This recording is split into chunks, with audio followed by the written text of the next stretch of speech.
اب اس علم کی قدر و قیمت ہمارے پاس کتنی اور کیا ہے؟ کتنی ہے ہمارے پاس علم کی قیمت؟ پہلے تو ہم اس کو علم دین سمجھ تو لیتے ہیں، مگر اس سے زیادہ اہمیت ہمارے پاس میں ہے عصری علوم کی۔ میں نے پہلے بتایا کہ یہ جو دنیاوی تعلیم ہے یہ علم میں نہیں آتی، یہ فن میں آتی ہے، فن ہے یہ۔ ڈاکٹر کیا ہے؟ ایک فن رکھتا ہے وہ طب کا۔ انجینئر کیا ہے؟ ایک فن ہے اس کے پاس عمارتوں کی تعمیر کا۔ علم تو وہ ہے جس میں قال اللہ اور قال الرسول کی بات، وہ اصل علم ہے، اور اسی علم کی فضیلت بیان ہوئی ہے۔ علم کی جو بھی فضیلتیں ہیں وہ اسی علم سے متعلق ہیں، مگر احمقوں نے دنیا پرستی کے اندر مبتلا ہو کر اپنی دنیا بنانے اور امت کی آخرت برباد کرنے کے لیے اس علم کے اوپر فضیلت چسپا کر دیا، جھوٹی حدیثیں تک گڑھ لی۔ اطلبوا العلم ولو بالصین، علم حاصل کرو اگر اس کے لیے تم کو چین جانا پڑے۔ نبی صلی اللہ علیہ وسلم چین کیوں بھیجیں گے جاہلوں کے پاس، منگولوں کے پاس؟ آپ کو تو خود اللہ نے مبعوث فرمایا ہے کہ آپ لوگوں کو تاریکیوں سے روشنی کی طرف نکالے، لتخرج الناس من الظلمات الی النور۔ یہ کتاب حق کے ساتھ اسی لیے نازل کی ہم نے آپ پر ہے نبی صلی اللہ علیہ وسلم کہ آپ لوگوں کو اندھیروں سے روشنی کی طرف لائیں، کفر سے ایمان کی طرف لائیں، شرک سے توحید کی طرف لائیں، ان کو بندگی کا راستہ دکھائیں، ان کو جنت کا راستہ دکھائیں، ان کو جہنم کے عذاب سے ڈرائیں، ان کو جنت کی نعمتوں کی بشارت دیں۔ آپ کیوں بولیں گے اپنی امت کو کہ علم حاصل کرو اس کے لیے چاہے چین جانا پڑے؟ یہ ہے وہ فنکاری اور مکاری جو علم کے نام سے اس امت کے اوپر تھوپی گئی ہے۔ اور انگریزوں نے اس ملک کے اندر جو سب سے بڑا اور بدترین کام کیا ہے، جس کا بدترین اثر اس امت پہ پڑا ہے، وہ یہی ہے۔ انہوں نے علم کے نام سے، تعلیم کے نام سے اس امت سے کتاب اللہ، سنت رسول اللہ کو چھیننے میں کامیابی حاصل کر لی، اور ہاتھوں میں انگریزی کی کتابیں تھما دی۔ اور پھر ان کا سرغنہ بھی مل گیا سر سید احمد خان، اس نے پھر انگریزی ترقی کا نعرہ دے کر لٹیا ڈبو دی۔ انگریز نے سب سے بڑا جو کام کیا وہ یہ ہے۔ لارڈ میکالے نے، جو انگریزی نظام تعلیم کا موجد ہے بر صغیر کے اندر، اس نے 1834 میں کہا تھا دہلی کے اندر کہ میں نے وہ نظام تعلیم ایجاد کیا ہے اور وہ نظام تعلیم میں نے یہاں پر رائج کیا ہے کہ اس میں آنے کے بعد اس ملک کے لوگ رنگ اور نسل کے اعتبار سے تو ہندوستانی ہوں گے، مگر فکر اور ذہن کے اعتبار سے یہ انگریز ہوں گے۔ بالکل صحیح اندازہ لگایا اور اس کا اندازہ صحیح ثابت ہوا، اندازہ بالکل صحیح ثابت ہوا۔ اور اسی کے پس منظر میں حضرت اکبر الہ آبادی نے وہ شعر کہا تھا، وہ قتل سے بچوں کے یوں بدنام نہ ہوتا، افسوس کہ فرعون کو کالج کی نہ سوجی۔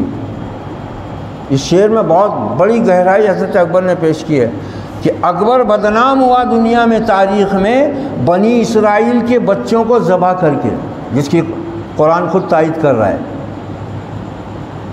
تو حضرت اکبر کہتے ہیں کہ وہ احمق تھا، اس کے پاس اتنی عقل نہیں تھی، وہ اگر انگریزوں کی طرح ہوشیاری سے کام لیتا، کالج کھول دیتا اور بجائے انسانوں کی گردن کاٹنے کے ان کے دل اور دماغ سے ایمان اور عقیدے کا رشتہ کاٹ دیتا، نام بھی ہوتا کہ علم کو بڑھاوا دیا اور بدنام بھی نہ ہوتا۔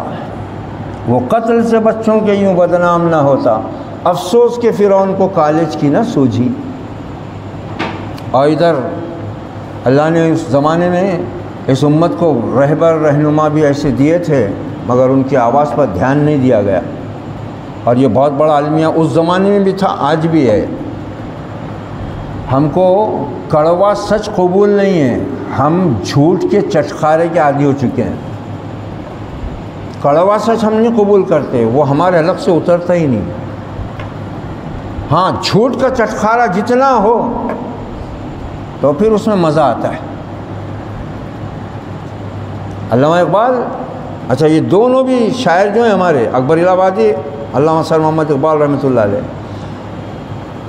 حضرت اکبر الہ آبادی انگریز دور حکومت میں الہ آباد ہائی کورٹ کے جسٹس ہیں، جج ہیں، یعنی اسی تعلیم کے میدان سے نکلے ہوئے ہیں۔ ادھر علامہ وہ تو بیرسٹر ان لا ہیں،